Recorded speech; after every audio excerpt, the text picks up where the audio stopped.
नमस्कार मित्रों। व्याकरण की कक्षा में एक बार फिर लंबे अंतराल के बाद आपका स्वागत है। मेरे YouTube चैनल व्याकरण बाय डॉक्टर पद्म स्नेषा में आज की वीडियो की शुरुआत हम करते हैं एक छोटी सी कहानी के साथ। आपने वो कहावत तो सुनी होगी, नाम में क्या रखा है। पर नाम में बहुत कुछ रखा होता है, पहचान रखी होती है। आपने महाभारत की वो कहानी सुनी है कि पांचों पांडव मिलकर भी द्रोणाचार्य को हरा नहीं पा रहे थे। तो सबने सोचा कि क्या किया जाए, क्योंकि गुरु को हराना तो बड़ा मुश्किल था। उन्हीं से सारे कौशल इन्होंने सीखे थे, ये चाहे अर्जुन हो चाहे भीम हो। तो ये हुआ कि एक छोटा सा धोखा दिया जाए उन्हें। द्रोणाचार्य के बेटे का नाम था अश्वत्थामा और अश्वत्थामा से वो बहुत प्रेम करते थे। तो ये तय हुआ कि युधिष्ठिर, जो कि अपने सत्य बोलने के लिए प्रसिद्ध थे, उनके मुंह से कहलवाया जाएगा अश्वत्थामा हतो। और धीरे से युधिष्ठिर कहेंगे नरो व कुंजरो।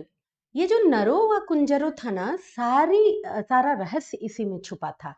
एक्चुअली हुआ क्या कि अश्वत्थामा नाम का एक इनकी सेना में हाथी भी था। तो हुआ उसे मार दिया जाए और यह घोषणा करवा दी जाए कि अश्वत्थामा मारा गया।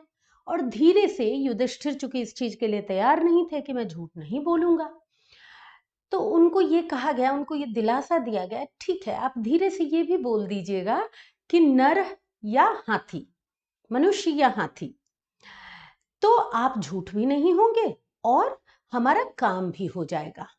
तो इस कहानी के साथ हमें यह पता चलता है कि नाम में बहुत कुछ रखा है। तो नाम, सभी लोगों के नाम क्या होते हैं, हमारी पहचान होती है। और व्याकरण में नाम क्या होता है, संज्ञा होती है।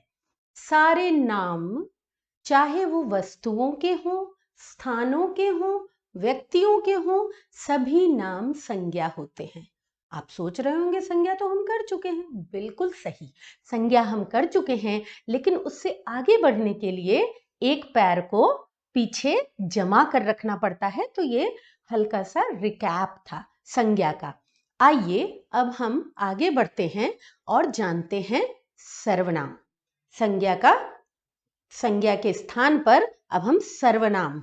जी हाँ, बिल्कुल सही समझा आपने। मैंने जानबूझकर यह वाक्य यूज किया कि संज्ञा के स्थान पर आज हम सर्वनाम पढ़ेंगे। सर्वनाम,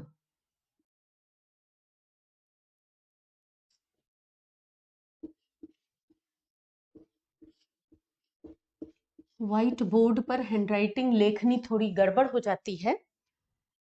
तो सर्वनाम क्या है, ऐसा देख कर लगता है सर्व मीन्स सबका और नाम मीन्स नाम। तो क्या सबका नाम सर्वनाम होता है? ऐसी ही एक छोटी सी भ्रांति फैली हुई है। इसके परिभाषा बोलते समय हम थोड़े से असावधान होते हैं और ये गलती हो जाती है, कंफ्यूजन हो जाता है। अभी हमने जस्ट पढ़ा, नाम तो संज्ञा है, सबके नाम तो संज्ञा होते हैं, लेकिन ये सबका नाम सर्वनाम। अब मैं आपको वाक्य में अंतर करके बताती हूँ।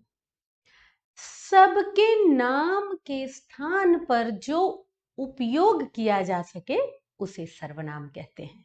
यानी सबका नाम नहीं, सर्वनामों के जगह पर, सभी नामों के जगह पर जिसका उपयोग किया जा सके उसे सर्वनाम कहते हैं। सर्वनाम का की परिभाषा यह है कि संज्ञा के स्थान पर प्रयुक्त किए जाने वाले शब्दों को हम सर्वनाम कहते हैं। अब सर्वनाम क्या होता है?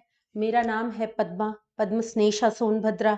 अब मैं उसके लिए मैंने दो शब्द यूज किए, मेरा, मेरा नाम, मेरा नाम, मैं उसके स्थान पर यूज करूंगी मैं। ठीक है। अभी मैंने आपको कहा कि नाम बहुत जरूरी है व्यक्ति के लिए, व्यक्ति के लिए या वस्तु के लिए भी। अगर नाम बदल दिए जाए, जैसे कलम को कलम ना कहा जाए, पेंसिल कहा जाने लगा, तो बड़ा कंफ्यूजन फैलेगा इस दुनिया में। लेकिन अभी हम ये बात नहीं कर रहे। हम ये बात कर रहे हैं कि नाम पहचान तो सही है, लेकिन अगर नामों का बार बार बार बार प्रयोग किया जाए तो वह भी कानों को खटकता है। कैसे, मैं बताती हूँ।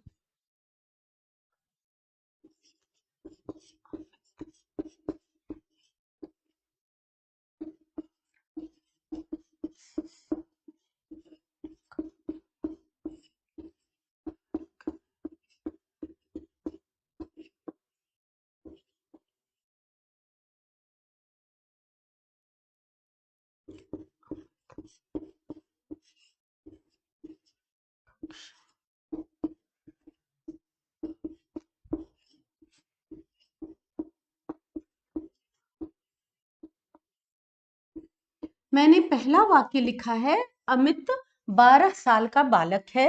अमित कक्षा 7 में पढ़ता है। अमित के पिताजी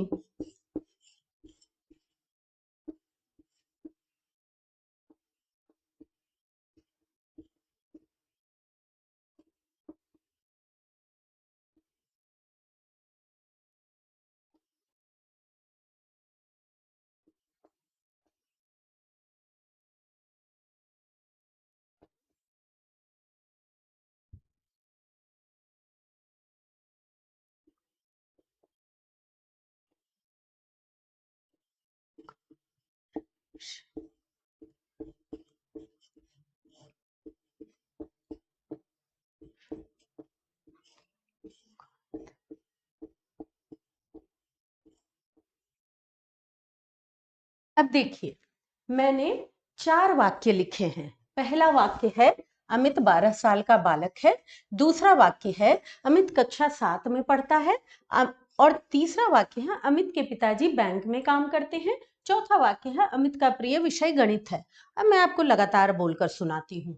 अमित 12 साल का बालक है। अमित कक्षा 7 में पढ़ता है। अमित के पिताजी बैंक में काम करते हैं। अमित का प्रिय विषय गणित है। आपको थोड़ा खटक रहा होगा कि अमित अमित अमित बार बार आ रहा है। बिल्कुल, और यह खटकने वाली बात ही है, इसीलिए भाषा में सर्वनाम का उपयोग किया गया। सर्वनाम के प्रयोग से हम भाषा को सुंदर बनाते हैं, हम भाषा को गतिमान बनाते हैं।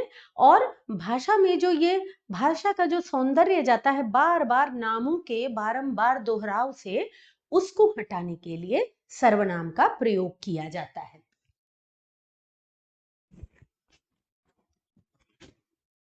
अगर मैं इसकी जगह अब आपको एक अमित तो ठीक है, ये तीनों अमित को मिटाकर अगर मैं आपको लिख दूं, वह कक्षा 7 में पढ़ता है। उसके पिताजी उसका, अब देखिए, अब प्रवाह आ गई ना भाषा में। अमित 12 साल का बालक है, वह कक्षा 7 में पढ़ता है। उसके पिताजी बैंक में काम करते हैं। उसका प्रिय विषय गणित है। यह उसका अलग, उसके पिताजी अलग नहीं लिखेंगे, क्योंकि सर्वनाम में मिलाकर परसर्गों को लिखा जाता है। इस विषय पर मैं आगे बताऊंगी जब मैं कारक पढ़ाऊंगी। अभी तो आप यह समझिए, उसके पिताजी बैंक में काम करते हैं। उसका प्रिय विषय गणित है।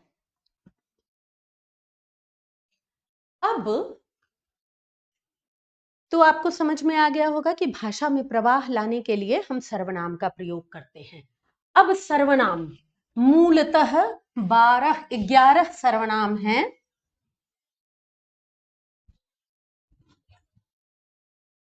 सबका नाम सर्वनाम, इसकी परिभाषा है। आप परिभाषा लिख लें या याद कर लें। संज्ञा के स्थान पर, संज्ञा यानी नाम के स्थान पर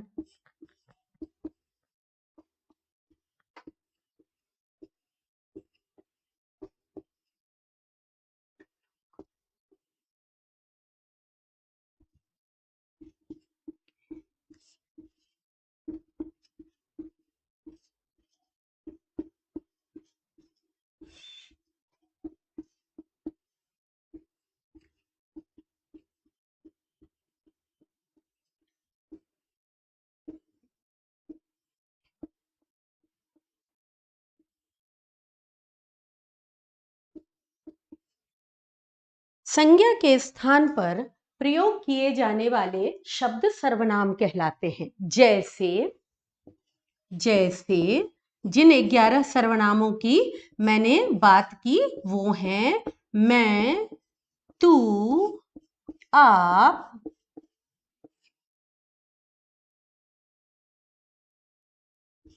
यह, वह,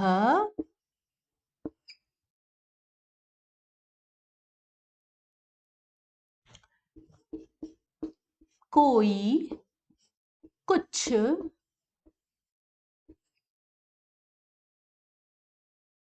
कौन,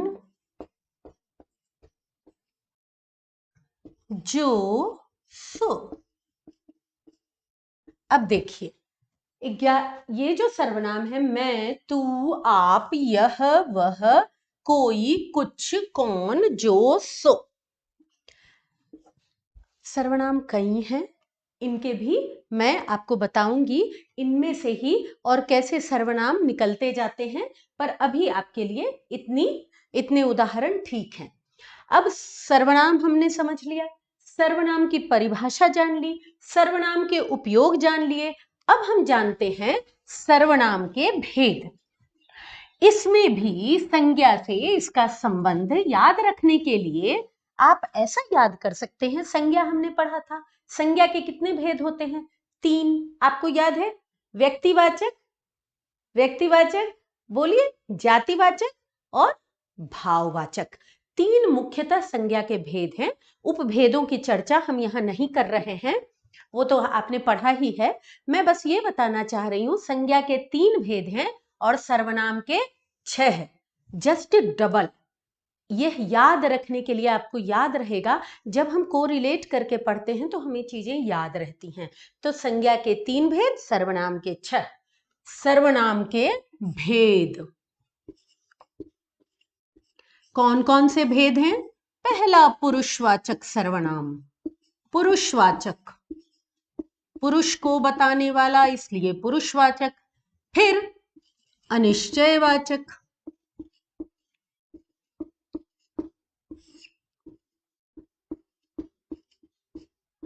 फिर निश्चयवाचक,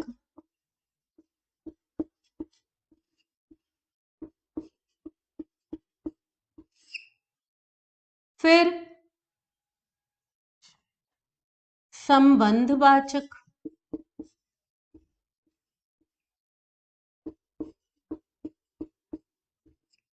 फिर प्रश्नवाचक,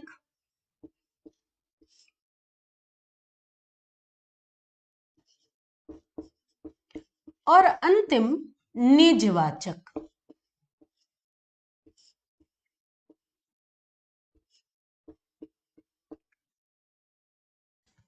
ठीक है? पुरुषवाचक, अनिश्चयवाचक, निश्चयवाचक, संबंधवाचक, प्रश्नवाचक, निजवाचक। अब इसको याद रखने के लिए एक छोटा सा कोरिलेशन मैं आपको समझाती हूं।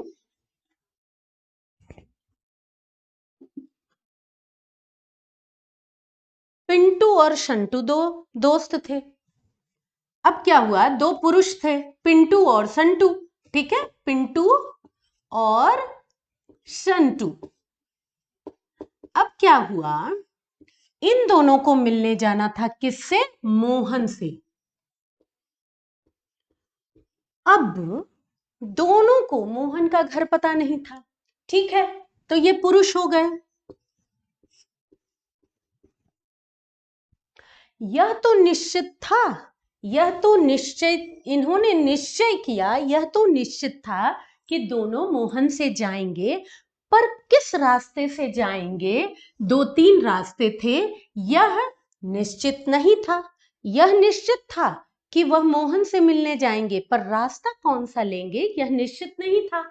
तो पुरुषवाचक हो गया पिंटू शंटू, और रास्ता, रास्ता अनिश्चित था, निश्चित था कि जाना है, रास्ता अनिश्चित था, तो निश्चयवाचक अनिश्चयवाचक भी हो गया।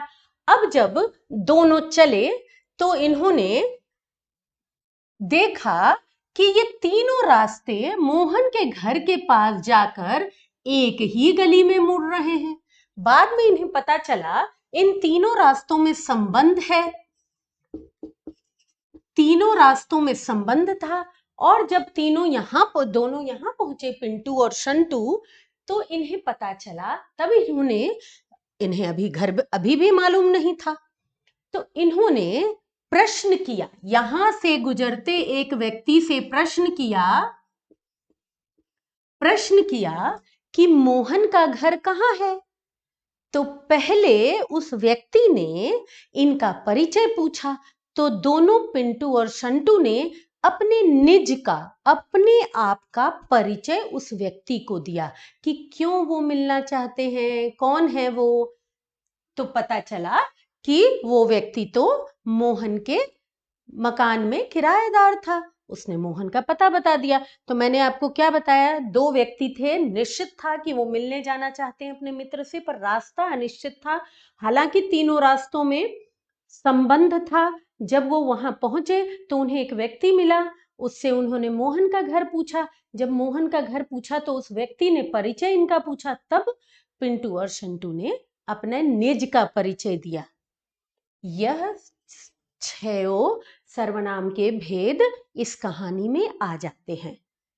मुझे उम्मीद है और विश्वास भी कि आप इस चीज को समझ गए होंगे। मैं फिर से 1 मिनट में इस पूरे वीडियो का रिकैप करती हूं। संज्ञा के स्थान पर, नाम के स्थान पर, सभी नामों के स्थान पर जिन शब्दों का प्रयोग होता है उसे सर्वनाम कहते हैं। जैसे मैं, तुम, मैं जो बोल रहा है, तुम जो सुन रहे हो, तो मैं और तुम हो गया। वैसे ही यह, वह, इसको, उसको, ये सारे सर्वनाम शब्द हैं। सर्वनाम के 6 भेद होते हैं। 6 भेद में से पुरुषवाचक से शुरू करेंगे, निजवाचक से खत्म करेंगे तो याद रहेगा। पुरुषवाचक भी मतलब हम, और निज भी हम। तो पुरुष, निश्चित, अनिश्चित, संबंध, प्रश्न और निज। यह थी इस वीडियो का, यह था क्या कहते हैं, पूरा मैंने इस वीडियो को 1 मिनट में समेट दिया। इस वीडियो में इतना ही बताया गया है। अगर आपको ये वीडियो पसंद आए तो please like, share and subscribe. Thank you.